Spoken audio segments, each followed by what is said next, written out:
Boa noite. Boa noite. Momento dinâmica de grupo para espantar o sono. Vocês estão aqui de frente para a gente e estão vendo 4, 7, 8, conforme o Carlos está aqui ou não, pessoas bem diferentes uma da outra, né? Olha bem para nossas caras.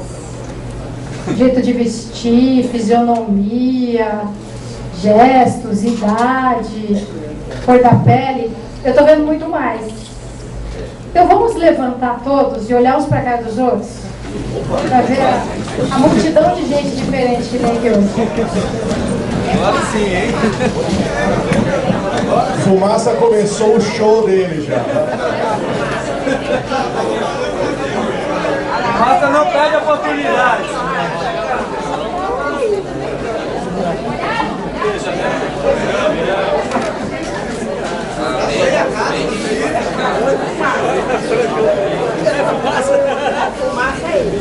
Quem passa aqui fora, talvez olha aqui dentro, passa assim, olha no vidro e fala: o que é que está acontecendo aí? Aí fala assim: ih, é uma reunião do PPS. Odeio PPS. Né? A gente olha as coisas de fora, olha no bolo e às vezes desaprova o bolo inteiro, né? E macumbeiro é tudo porco, político é tudo corrupto, né? Então, muita gente olhando de fora aqui vai falar assim: esse pessoal do PPS, credo, odeio. E olha como a gente é diferente um do outro, aqui dentro mesmo, né? Existem tantas formas, segundo as quais nós somos diferentes uns dos outros, quanto, infelizmente, as formas de discriminação. Pessoas são capazes de discriminar umas às outras por 1000 razões. Elas podem ser idênticas em alguma coisa. E naquilo que elas têm de diferente, elas se detestam. Adoram futebol as duas, amam. Vivem pelo futebol, tatuam a marca do time no corpo. Pô, elas têm uma coisa muito em comum. Elas amam futebol e amam o seu time. Só que são times diferentes, então elas se odeiam, né? Então a gente... E me diz uma coisa: se não tivesse adversário, todo mundo jogava paredão, né? Desenhava trave na parede e ficava chutando. Quer dizer, só existe o futebol por causa do adversário, por causa da diferença. Mas eu quero exterminar os palmeirenses. Tá, então joga titulares contra reservas, né? Do Corinthians. Então existem diferenças de religião. E aí me digam vocês: tem discriminação contra macumbeiro? Sim. Contra crente? Sim. Contra carola? Sim. Beato? Sim. Muçulmano? Sim. Judeu? Tem, para todos os gostos, infelizmente. Tem discriminação por cor da pele? Pela origem, o estado que a pessoa vem do Brasil? Sim. O país que ela vem da América Latina? Sim. Tem discriminação conforme o estilo da pessoa? Sim. O estilo dela se vestir? Sim. Cabelo. Vocês entrariam em alguns lugares hoje, o pessoal falou o quê? Mão na cabeça, vira pra parede, né? Levanta aí, gente. Deixa eu ver. Passando pelo Pessaca na rua, ia ter gente que ia atravessar a rua, não ia? A gente já chamou até a polícia. E ele é o maior bonzinho, não é? Quem visse o Pessaca aqui semana passada falando: eu tenho uma filha de 7 anos, eu não quero ter outro, que é pra ter certeza que eu vou educar bem a minha filha de 7 anos. Eu falo: nossa, não parece. Porque a gente olha o que as pessoas parecem, né? E o pessoal mais moderno, mais descolado, mais rico, fala assim: ai, gente, eu não tenho preconceito. Aí vem uma patricinha, carimba, patricinha, perua, né? Você tá lá no ambiente da MTV, ai, muito legal, ninguém discrimina nada. Cabelo roxo, amarelo, verde, brinco no nariz, na orelha, na festa, tatuagem de tudo. Ai, que legal, aqui a gente não discrimina ninguém. Entra uma menina de calça justa, decotão, salto alto, maquiada com brinco dourado desse tamanho. Todo mundo vai falar assim: ih, essa daí tá no lugar errado. Então a gente é capaz de discriminar, todo mundo é capaz de fazer discriminações de todos os tipos. O pessoal perguntava pra mim assim: ah, você era comentarista de futebol? Você sofreu preconceito? Claro. Até certo ponto compreensível. Porque quando a gente não está acostumado com alguma coisa, a gente estranha. Então quando você só vê homens comentaristas, aí vem uma mulher comentarista, é natural estranhar, de verdade. Falar assim: o que eles estão inventando agora? Né? O que essa daí está fazendo aí? Normal. O problema é quando a pessoa se agarra naquela coisa que ela estranhou no preconceito e não larga de jeito nenhum. Então, muita gente me tolerava como comentarista esportiva até a hora que eu falava mal do time dela. Aí era assim, o que ela veio falar do Botafogo, meu? Cala a boca, essa paulista babaca, volta pra MTV, vai lavar roupa. Tá, tudo bem. Se eu dissesse, não, o Botafogo não cai nem a pau, porque tem tradição, tava beleza. Agora se eu falo, acho que o Botafogo vai cair, vai lavar roupa. Então tem esse, cara que se apega numa paixão, num conceito inicial e barrou, acabou. Tem até piores do que esse, porque tem o cara que dizia assim, aconteceu aqui com o vereador, logo que eu me elegi. Ele falou assim, sabe, você é aquela que escreve na Folha, né? Eu leio, eu gosto. É você mesmo que faz? Ou, se o cara concorda com você, ele vai dizer, a grande vantagem, o que ela falou com o que eu podia falar. E se o cara discorda do que... Ou se você discorda de todo mundo, tá todo mundo achando que o Brasil perdeu o jogo porque estava de salto alto. Eu falo, acho que não, estava mal escalado. Ixi, não entende nada mesmo. Então, tem um preconceito que a gente pode até compreender, que é o conceito prévio. Você olha para uma pessoa, para um lugar, e você tenta encaixar aquilo no que você tem, do seu repertório. E aí combina, não combina, né? Bateu, não bateu. Mas e aí, o que a gente faz depois disso? Né? A gente tem instrumentos para ir além dessa primeira impressão. Se eu acho estranho, eu desaprovo. Né? Se eu tenho preconceito de gênero musical, aqui parece um absurdo falar nisso, mas quando eu trabalhava na MTV, a gente convivia o tempo todo com a guerra entre punks e metaleiros. As pessoas brigam, como Corinthians e Palmeiras, porque elas gostam de gêneros musicais diferentes. Absurdo! As pessoas discriminam umas às outras conforme o sexo, certo? Homens, mulheres, falando esse sexo, XX ou XY. Conforme a idade, se você é novo demais num ambiente, vão te tratar como idiota. No outro ambiente, se você é velho demais para a média, vão te tratar também como alguém que não devia estar ali mais. Profissões são discriminadas, não são? Motoqueiro, motoboy, teleoperador, pedreiro, que mais? Vou falando. Lixeiro, faxineiro, advogado, político, taxista, não é? Bem lembrado, assessor de política é pior ainda. Assessor de político, ECA. Taxista, assim, né? Quantas pessoas vão dizer assim, taxista é tudo ignorante. As pessoas são discriminadas por tudo que elas são, que elas fazem, pelo que elas não são, pelo que elas não fazem, pelo que elas simplesmente parecem. Muito bem. As pessoas são obrigadas a gostar de tudo umas das outras? Não são. Você não é obrigado a gostar do jeito que o outro se veste, do cabelo do outro pintado de rosa ou com dread de 3 anos assim sem cortar. A gente não é obrigado a gostar. A gente não pode ser obrigado a achar certo, aprovar. Aliás, as pessoas não precisam da nossa aprovação para se vestirem, para andarem, para gostarem disso ou daquilo. Então, a gente pode desaprovar em função dos nossos valores religiosos, pode achar errado, falando da parte, quando a gente fala em diversidade, às vezes a primeira coisa que eu falo, a diversidade de orientação sexual. A gente não pode obrigar as pessoas a concordar e aceitar. Não pode. De acordo com a sua religião, a pessoa pode falar assim, na minha religião a gente não aceita porque a gente não acha que é natural. Deus fez os homens para gostarem e casarem com as mulheres e constituírem família desse jeito. Eu não posso negar às pessoas o direito de pensar assim. Ela tem o direito de achar que é pecado, de achar que é antinatural, de achar que é um erro, de achar que normal não é isso. Então ela tem o direito de não concordar. Ela tem até o direito de não aceitar. Falar assim, não, pra mim não adianta. Não vem me dizer que é normal porque eu não acho que é normal. Ela não tem o direito de desrespeitar. Ela não tem, a gente, o Estado, ainda mais quando a gente está falando de Estado, de poder público, que é a coisa mais universal possível, a gente não tem o direito de negar a uma outra pessoa o direito que é de todo mundo. seja umbandista, budista, judeu, muçulmano, como é que eu, o Estado, vou dizer assim, olha, esse direito aqui é para todo mundo? Você não tem, tá? Porque a gente desaprova a sua orientação sexual. Ou, olha, desculpa, o Estado é laico, mas esse aqui é um país católico, a Constituição está lá em nome de Deus, a gente abre sessão aqui na Câmara em nome de Deus. Então, você me desculpa, o Estado é laico, mas tem uma tradição cristã. Então, eu não posso fazer um convênio com uma entidade bandista, desculpa, entendeu?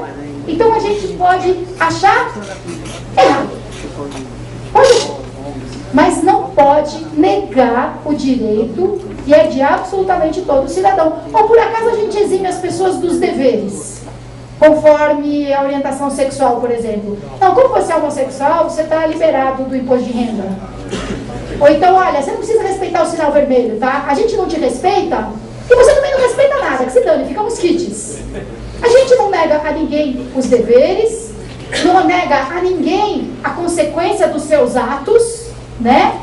Se erra na prática, é isso que tem que ser corrigido. Mas, em princípio, ninguém está isento de dever, em princípio, ninguém pode ser negado o seu direito. E o Estado laico, aliás, significa que ele não vai escolher uma religião em detrimento de todas as outras. Então, não é um Estado muçulmano em que a lei que vale é a lei do Islã. Isso pode ser, enfim, mas não é. Também não pode ser um Estado cristão, não pode ser um Estado budista. O Estado laico significa que ele não vai escolher uma religião em detrimento das outras. E não que ele vai aprovar ou desaprovar a religião dos outros, a crença dos outros, ou que ele vai estabelecer leis que coadunam com uma determinada religião e que vão ter que valer para todo mundo. Então eu vi há pouco tempo um manifesto, essa semana mesmo, do Fórum Nacional de Discussão sobre Drogas. Era um protesto contra a intenção do governo de fazer convênio com entidades que fazem tratamento de usuários de drogas, de dependentes de drogas, e que são vinculadas a uma religião. Então esse movimento estava protestando, é um absurdo, você não pode dar dinheiro público para uma casa evangélica, para uma casa-abrigo evangélica, para uma casa de tratamento católica, para isso, para aquilo, porque você vai estar dando dinheiro do Estado para uma entidade religiosa e isso fere o princípio da laicidade. Não! Você está dando dinheiro para o tratamento. Você pode, por exemplo, estabelecer o seguinte, porque a lei prevê 3 tipos de internação para quem precisa ser internado para um tratamento de dependência do que quer que seja. A internação voluntária, e quando a pessoa vai dizer, eu quero me tratar, por favor, me interne. A involuntária, quando a família, quando uma pessoa responsável por ela diz, você não está com a menor condição de decidir por você mesmo. Eu sei que você não quer, mas você vai ser internado. Isso é lei. Não é uma opinião minha, é lei. A gente pode concordar ou discordar, mas já existe. E a internação compulsória, que é aquela que também, a partir de um parecer médico, de um pedido do Ministério Público, é determinada por um juiz. O juiz vai dizer, você vai se tratar, é uma ordem judicial. Com todos os enganos que podem acontecer disso. Então vamos dizer que o governo dissesse que uma internação compulsória não pode acontecer numa entidade de vínculo religioso. Aí eu entendo. Mas uma internação determinada pela família, uma internação voluntária, por que eu não posso me tratar numa entidade cristã, numa entidade católica, numa entidade evangélica? Aliás, muitas das entidades que fazem bons trabalhos de recuperação de pessoas dependentes de drogas são entidades religiosas e que fazem baita no trabalho e não recebem um tostão de dinheiro público. Ué, qual é a diferença? Uma entidade que não tem nenhum vínculo religioso e outra que tem um vínculo religioso. Essa aqui trata dependentes de cocaína, essa aqui também. Essa aqui trata dependentes de álcool, essa aqui também. Mas essa eu vou fazer convênio e essa aqui não. Porque eles rezam de manhã. Porque eles fazem a missa todo sábado e quem está lá internado tem que ir para a missa. Eu não estou dando dinheiro para as pessoas irem para a missa. Estou dando dinheiro para elas fazerem um tratamento. E se elas forem coagidas a participar de uma cerimônia religiosa contra a vontade delas, isso cabe uma denúncia. Ninguém pode ser obrigado a praticar algo que não concorda, que não diz respeito. Mas assim, por princípio, você negar essa possibilidade de um convênio, eu acho um erro. Até porque não tem entidade religiosa conveniada para distribuir, fazer distribuição de leite e de cesta básica, creches. Então, por que agora, justamente no tratamento de drogas, que não há lugar que chegue, a gente vai negar essa possibilidade? Muito bem, voltando. Então, as pessoas podem, eu já vi essa faixa numa parada gay. Você pode não aceitar, mas você deve respeitar. Então, respeitar é o quê? Respeitar é não negar essa pessoa o direito dela ser como ela é, não reprimir essa pessoa, não negar direitos a essa pessoa, muito menos agredir, muito menos praticar algum ato de violência. Agora, esse respeito propriamente pode ser bem superficial, tipo, eu mordo a língua para não falar o que eu estou pensando. Ou eu falo, mas só aqui entre meus amigos. Eu não vou xingar o cara de viado, mas aqui entre a gente brinca. Então tá, pode ser esse respeito. Assim, tá bom, em sociedade eu sei me comportar. Ou pode ser um pouco melhor do que isso. Que seja esse. Tipo, achei esse cara, nossa, eu não suporto o jeito como ele se veste, mas eu vou ficar na minha.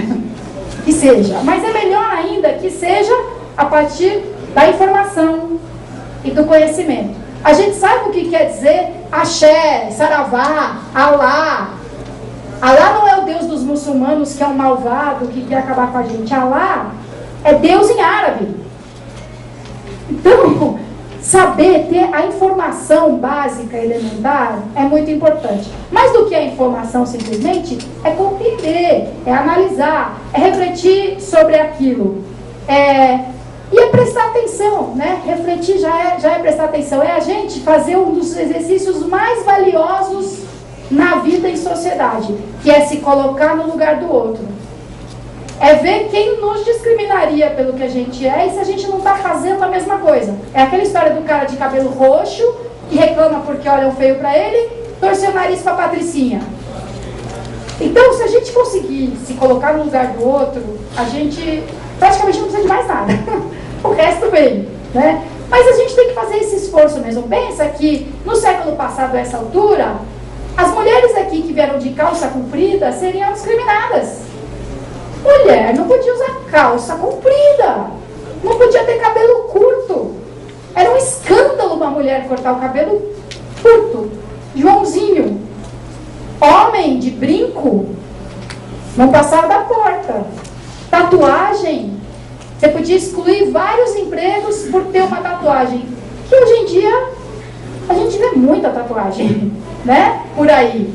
Então, se você se coloca no lugar de outras épocas, você pode ver como algumas coisas já foram discriminadas e hoje, infelizmente, a gente entende. A gente assimilou e vê que não é a tatuagem que transforma o cara em alguém que não presta. Não é um brinco na orelha que faz dele alguém que tem um comportamento devasso. Então, algumas coisas a gente precisa começar a entender. Por isso até que algumas pessoas usam cada vez mais, em relação à homossexualidade de novo, a expressão orientação homoafetiva.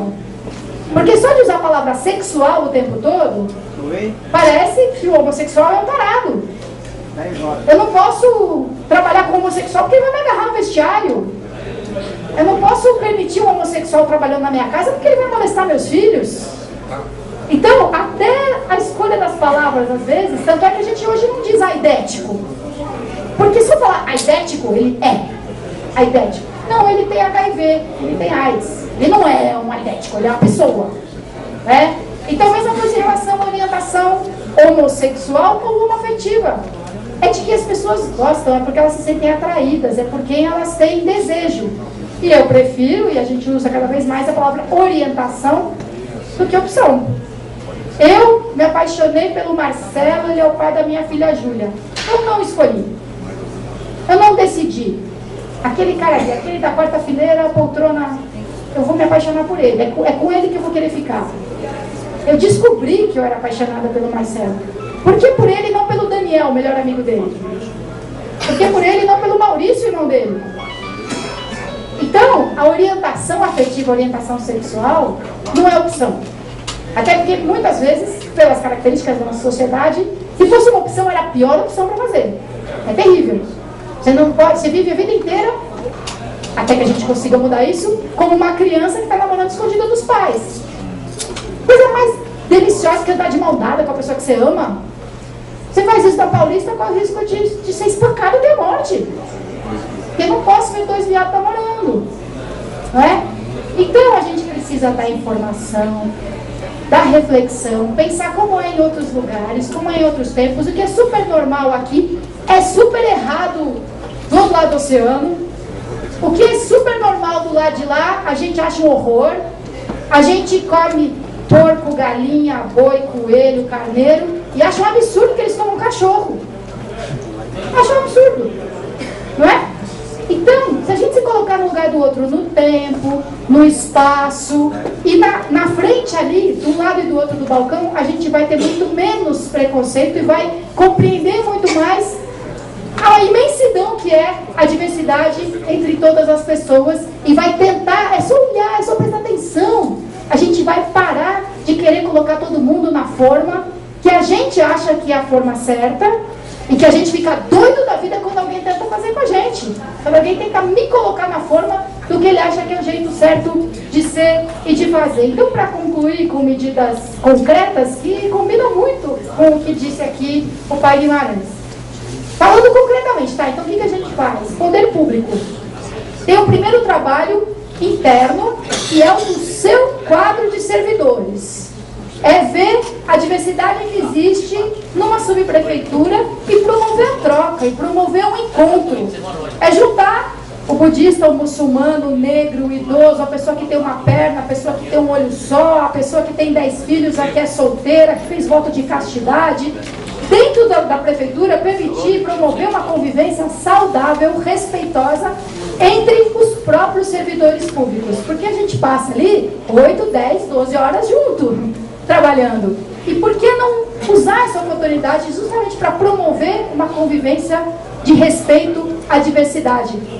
Para um dia sagrado é sexta, para o outro é sábado, para o outro é domingo. A gente compreender essas coisas. Para compreender precisa conhecer e precisa refletir. Depois, é como os servidores lidam com a diversidade do público que eles atendem. Então, é o funcionário da praça de atendimento da subprefeitura, é o recepcionista de um prédio público, é a enfermeira, o auxiliar de enfermagem, o médico de uma unidade de saúde, é a professora na sala de aula. Então, assim, se para começar os professores se discriminam uns aos outros na sala dos professores, vai ficar difícil eles ensinarem respeito. Então, por isso que tem que começar, vamos dizer, com o público interno da prefeitura, o quadro de funcionários, de servidores, de prestadores de serviço, e aí que esse público, mas isso não é assim, né? Pronto, já fizemos, agora amanhã a gente faz a outra coisa. É o tempo todo, mas aí preparar então o funcionário público para tratar o público propriamente, aquele com quem ele lida, mais do que isso, na educação, na saúde, lá o programa Saúde da Família, a gente comentar como é que ele promove isso, não só ele respeita as pessoas em toda a sua diversidade, mas como é que ele promove o respeito à diversidade naquele público que ele atende. Então, claro que a educação tem um papel crucial nisso, mas é uma cidade educadora também, né? Uma cidade que inclui, em vez de excluir, uma cidade que respeita, em vez de discriminar, uma cidade que não privilegia uns. Se a cidade faz isso, como é que ela vai ensinar respeito? Né? Se ela dá muito mais atenção para esses aqui do que para aqueles. Se ela cede a Paulista para a Parada Gay e cede lá a Zona Norte para a Marcha para Jesus e não permite a caminhada do Axé, por exemplo. Depois vai ensinar respeito? Como? Né? Então, a mídia também tem um papel super importante, né? A prefeitura muitas vezes usa as suas ferramentas de comunicação para contar o que ela está fazendo. É super importante. Fizemos um hospital, 2 céus, 3 não sei o que, não sei o que lá. Mas publicidade é tão bom para criar sensações, conceitos, ideias. Então, eu acredito que a prefeitura tem que usar a sua verba publicitária, os seus recursos, os seus comerciais de televisão para promover cultura de respeito, de coletividade versus individualismo. E quando você tem 10 propagandas de automóvel dizendo você tem que ter um carro para ser alguém na vida, a gente tem que fazer pelo menos uma dizendo, você pode ser tão charmoso sem ter carro, você não faz ideia. Vai sobrar mais dinheiro, inclusive, para passear, do que se você tiver que pagar o manobrista, a gasolina, o imposto, o seguro, o estacionamento e tudo mais. Tem um comercial agora, acho que é da Fiat, Já viram que o cara vai sumindo? O cara vai sumir, é inacreditável. Eu acho que é o ápice da ideia de que você precisa ter um carro para ser alguém. O cara tá no trabalho e ele vai pegar o copo d'água e a mão dele sumiu, a mão passa assim pelo copo. Aí ele vai sumindo, aí ele passa pelas pessoas e as pessoas passam direto por ele e não veem. Aí ele se liga que tá na hora dele trocar de carro, Aí ele entra no carro e ele volta a ser alguém. E aí tem uma gata do lado dele. E aí ele chega no restaurante, para o seu carro na porta do restaurante, entra tal, e o maître fala assim: ah, fulano, o senhor estava sumido. O cara voltou a ser alguém porque ele tem um maldito de um carro. Então, as pessoas são discriminadas em função do carro que elas dirigem, me digam vocês. Sim. Do jeito como elas chegam no lugar, se elas chegam de ônibus, a pé, de moto, de carro ruim ou de carro bom, nem essa diversidade a gente respeita, pelo amor de Deus. Então eu acredito muito no poder, na capacidade da comunicação. A comunicação de massa, a internet é o máximo, mas comunicação de massa faz um senhor estrago. Então, já que a prefeitura paga anúncio no intervalo do Jornal Nacional, da novela e tudo mais, eu acho que tem que usar esses anúncios para promover uma cultura de respeito, de paz, de tolerância, de responsabilidade, para construir a sociedade que a gente deseja. Não é essa em que a pessoa precisa ter um carro para ser alguém, para ser vista, reconhecida, admirada pelos outros. Obrigada.